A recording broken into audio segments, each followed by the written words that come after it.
Bonjour à tous et bienvenue dans cette partie de la formation. Dans un premier temps, lorsque nous avons commencé cette formation complète, nous nous sommes concentrés sur les langages côté client, qui sont au nombre de 3. Le HTML, le CSS et le JavaScript. Mais après cela, nous nous sommes dit que les données étaient visibles dans le navigateur tout le temps.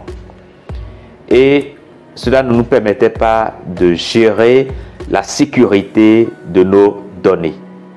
Ça nous a poussé à aller vers un langage côté serveur qui s'appelle le langage PHP.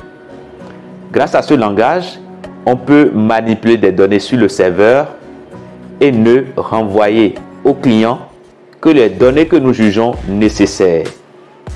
Cela permet de cacher les informations qui sont sensibles, qui doivent être gardées secrètes. Mais nous nous sommes heurtés à une limite de PHP. C'est que nous n'arrivons pas à sauvegarder des données de manière persistante. S'il est vrai qu'on est capable de sauvegarder des informations, soit dans des variables ou bien dans des tableaux, il est également vrai de constater que ces informations-là ne sont disponibles que le temps de l'exécution du script.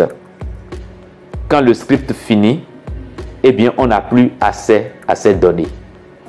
Mais parfois, on a envie de garder certaines informations pour longtemps.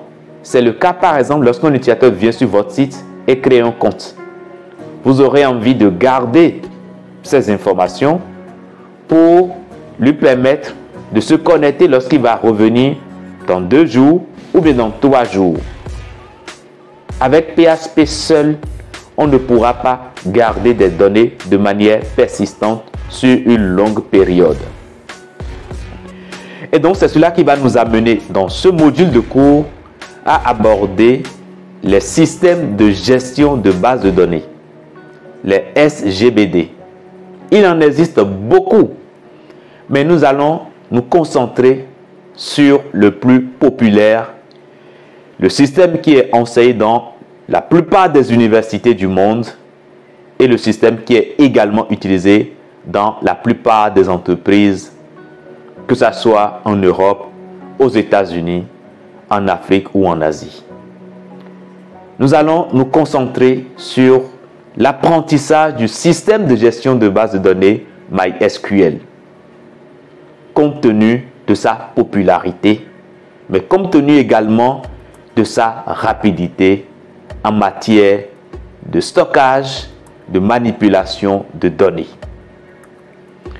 Dans ce module de cours, nous allons commencer à partir des notions de base très élémentaires et évoluer progressivement vers les notions très avancées du système de gestion de base de données MySQL.